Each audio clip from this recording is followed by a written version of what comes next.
बिस्मिल्लाहिर्रहमानिर्रहीम अस्सलाम वालेकुम। Sources of organic compounds.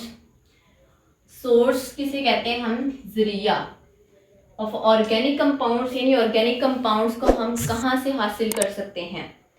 Organic compounds जब हमने स्टार्ट किया था चैप्टर तो हमने कहा था जी हम इसे प्लांट से भी हासिल कर सकते हैं और एनिमल्स से भी हासिल कर सकते हैं। अब प्लांट्स और एनिमल्स से हम कैसे हासिल कर सकते हैं इनको? जो बहुत सालों से कदीम दरख्त या पौधे ज़मीन के नीचे दफन हैं, उनकी जब डीकम्पोजिशन होती है, जिसे हम फॉसिल फ्यूल्स का नाम देते हैं, जब उनकी डीकम्पोजिशन होती है तो उसके नतीजे में ऑर्गेनिक कंपाउंड्स के ज़खायर बनते हैं। और वो ऑर्गेनिक कंपाउंड्स के ज़खायर कौन कौन से हैं? Coal, natural gas and petroleum. सबसे पहले हम इंट्रोडक्शन इसका लिख लेते हैं। Sources of organic compounds. There are 3 main reservoirs from which organic compounds can be synthesized. Number 1 is coal, number 2 natural gas,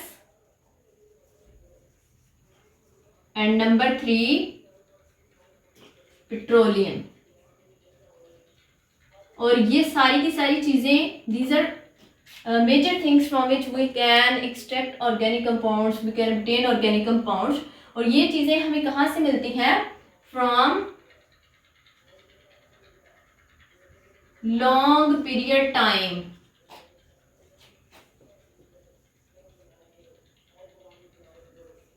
of decay of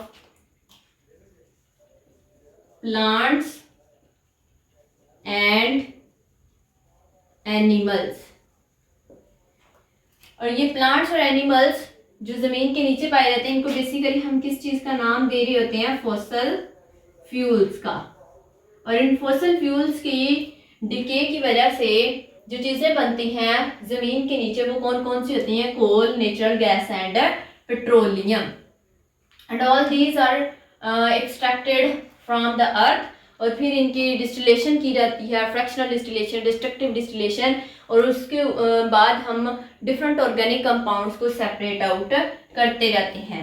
सबसे पहला हमारे पास जो सोर्स है ऑर्गेनिक कंपाउंड्स का, वो हमारे पास ऑर्गेनिक कंपाउंड्स का सोर्स है कोल। फर्स्ट वन इज कोल। अब कोल कैसे हासिल हुआ?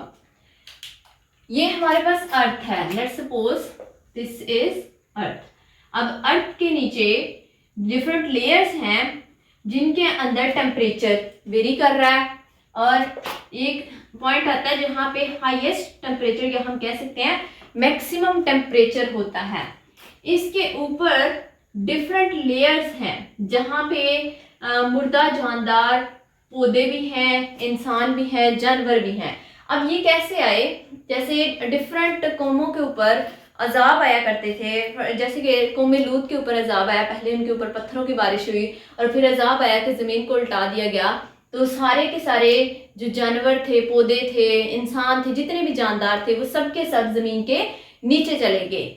जिसकी वजह से वो पौधे, वो जो जानदार है, वो जो इंसान है, उनकी जब डीकम्पोजिशन होती है तो यहाँ पे डिफरेंट तरह की जो गैसेस हैं वो प्रोड्यूस होती हैं।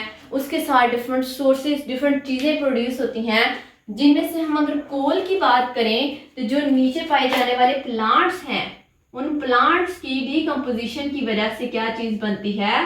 इन प्लांट्स, जो डेड बर्न प्लांट्स हैं, इनकी डीकम्पोजिशन की वजह से कोल बनता है। और फिर इस कोल के अंदर, चूंकि ये ज़मीन के नीचे पाए जा रहे हैं, यहाँ पे टेम्परेचर भी ज़्यादा होगा, प्रेशर भी ज़्यादा होगा, इसकी वजह से जो हमारे पास सबसे पहले जो चीज़ बनती है वो डायरेक्टली कोल नहीं बनता है। सबसे पहले हमारे पास जो यहाँ पे चीज़ बनती है वो होती है, ये हमारे पास क्या है? जो प्लांट्स हैं, जो ट्रीज हैं, ये क्या है? वुड। और हाई टेम्परेचर और हाई प्रेशर जब इससे मिलेगा तो ये किस में कन्वर्ट हो जाएगा? पीट में। और पीट को जब हाई प्रेशर मिलेगा तो वो लिग्नाइट में कन्वर्ट हो जाएगा, और लिग्नाइट को जब हाई प्रेशर मिलेगा तो वो बिटुमिनस कोल के अंदर कन्वर्ट हो जाएगा, और फिर अगेन हाई प्रेशर मिलेगा तो वो किस में कन्वर्ट हो जाएगा? कोल के अंदर कन्वर्ट हो जाएगा। और फिर कोल की डिस्टिलेशन करके हम डिफरेंट ऑर्गेनिक कंपाउंड्स को सेपरेट कर सकते हैं। सबसे पहले हम लिखेंगे coal. It is a large reservoir of organic compounds. Organic compounds बड़ी अच्छी खासी मिकदार में हम यहाँ से इससे हासिल कर सकते हैं, बहुत सारे ऑर्गेनिक कंपाउंड हासिल कर सकते हैं। Coal is basically naturally occurring organic compound and is formed, और इसको हम कैसे बना सकते हैं, कैसे ये बनता कैसे है, and is formed by the decay of plants in earth crust about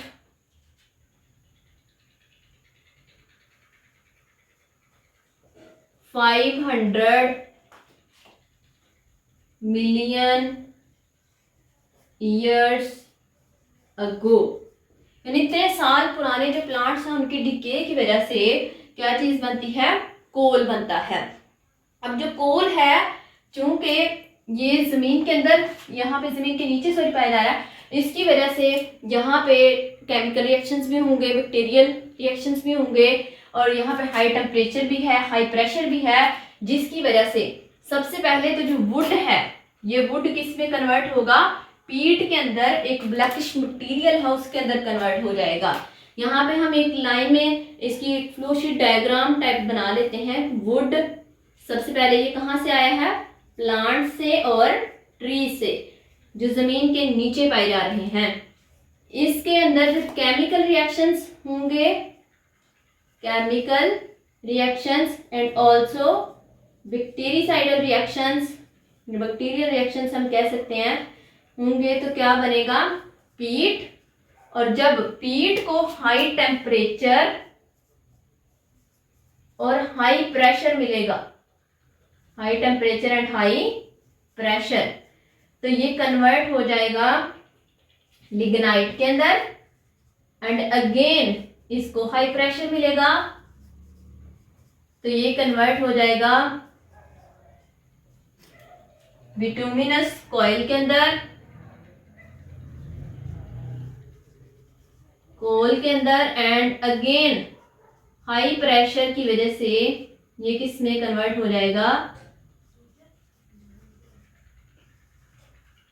कोल में कन्वर्ट हो जाएगा, और हमें यहां से कोल मिलेगा। ये जो कोल है ये दरअसल हमारे पास एक सॉलिड ऑर्गेनिक कंपाउंड होगा, और ये एक्ट करेगा एज और सोर्स ऑफ ऑर्गेनिक कंपाउंड्स। जब हम यहाँ से इसको, ये जो हमारे पास कोल है, इसको हम क्या करेंगे, इसकी डिस्ट्रक्टिव डिस्टिलेशन कर देंगे। कोल की क्या चीज कर देंगे, डिस्ट्रक्टिव डिस्टिलेशन। पूरा इसका प्रोसेस होगा जिसकी बुनियाद पे हम डिफरेंट, या फिर हम कह सकते हैं कि इसकी कार्बोनेशन करवा दी जाए, कार्बोनेशन करवा दी जाए, या डिस्ट्रक्टिव डिस्टिलेशन करवा दी जाए, तो ये डिफरेंट ऑर्गेनिक कंपाउंड्स इसमें से सेपरेट आउट किए जा सकते हैं। जैसे कि शॉर्ट क्वेश्चन आता होता है इसी से रिलेटेड, यहीं पे दोबारा मैं लिख देती हूँ।